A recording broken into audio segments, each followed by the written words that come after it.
Our world is changing. The way we live our lives, the way we shop, and the ways that we can earn an income. We cannot stop change. Both businesses and individuals are going to have to embrace change if they're going to survive. Well, my name is John Potter. Welcome to this presentation. For the past 2 years, I've been a professor in a business school. I've been studying entrepreneurship and the way enterprising individuals can get into business for themselves. As part of my work, I've become associated with 2 government groups in Westminster. Firstly, in the House of Lords, looking at entrepreneurship. Secondly, based in the House of Commons, looking at how micro businesses can be encouraged. And by a micro business, we mean a small business that an individual can set up. I've studied business, business trends, and the workplace. And I'm now going to share my conclusions with both individuals and businesses as to how and why you can adapt and profit from these changes taking place in the world today. Well, let's look at the way individuals tend to live and create income for themselves and for their families. And many people who've been through our education system, school, college and maybe university, have expectations that they will get a good job, establish themselves in a good career with a job security. And in this modern world, this is something of a myth. There are no jobs for life. What has happened is that we've been trained and developed to be employees, helping others to achieve their goals by working for a paycheck. And what happens is that many people end up retiring after 40 years of work almost broke. In fact, it's been estimated that less than 5% of people are financially comfortable when they retire. Well, the challenge for the future is that many of the jobs that people hope to get just will not exist. Most people now change jobs or careers 10 times or more during their lifetime. And that's, of course, if they can get a job in the first place.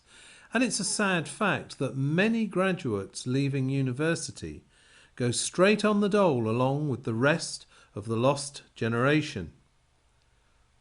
Entrepreneurship and setting up a micro business is one of the best options for anyone looking to gain control of their life and income. Many people are deterred from going into business for themselves for a number of reasons. Firstly, they think it's too risky. Secondly, they think it takes a lot of money or an investment. Thirdly, they're just not sure what business they want to be in. But above all, and this is the most serious thing, they often lack the self-belief that they can do it. The other side of the coin from individuals is businesses, both small and large. Many small business people are struggling to keep afloat with all the paperwork and red tape that they have to cope with. Many work increasingly long hours for very little, if any, return. And they just keep getting deeper into debt with bank overdrafts. The challenges of funding premises, stock, staff, utility bills and dealing with regulations have made conventional small business a nightmare for many. Well, large businesses are not faring much better, with more high street shop chains going bust than ever before, as people change their shopping habits. The economy in general is causing so many large companies to shed thousands of jobs in an attempt to stay trading, and they have to borrow more money just to keep going. Now, this is not a rosy outlook for job security if you work for a large organisation, as you become just a number and a disposable resource. So what options are there for individuals and those small business entrepreneurs who want to create a stable, long-term income and have a greater degree of control over their own financial destiny? I've studied over the past few years over 200 business opportunities and had to dismiss around 190 of them. Not that they were necessarily bad businesses, but for the average individual they require significant large investments and sometimes specialist skills that most people simply do not have. I looked at what remained and then applied what I believe are the essential ingredients in a business to make it viable. Firstly, it should be financially stable. Secondly, preferably global. And thirdly, have a high consumable product or service. Fourthly, and most important, it should be something ethical that you can be proud of and something that benefits society. Having taken into account all of these factors, the industry that stands out as just getting started, and that is becoming a huge global industry, is the wellness industry, as we strive to live longer, feel better, and look fantastic. It's a sad fact that we often spend more money on average on the last 10 days of a person's life than we spend in keeping them in good health throughout the earlier part of their life.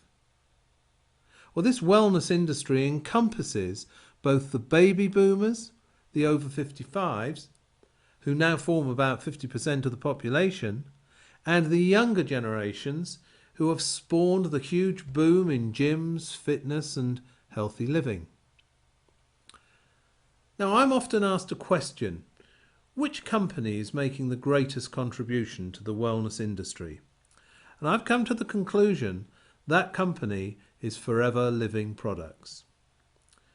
This is a company that's cash rich and debt free, and that's something that's almost unheard of in the business world today. It trades in over 150 countries worldwide and is highly respected for its support and training, being awarded Investors in People Gold in the UK and having been elevated to the position of champion status. And only a handful of companies have achieved this.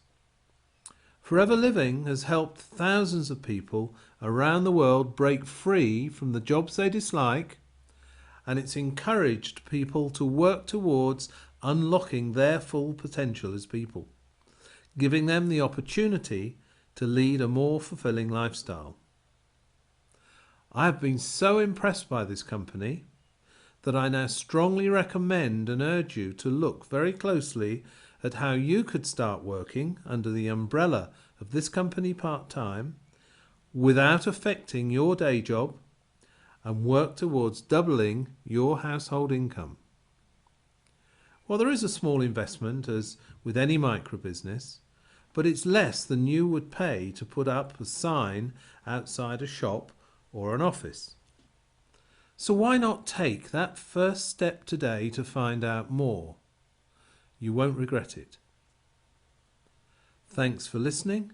My name is John Potter.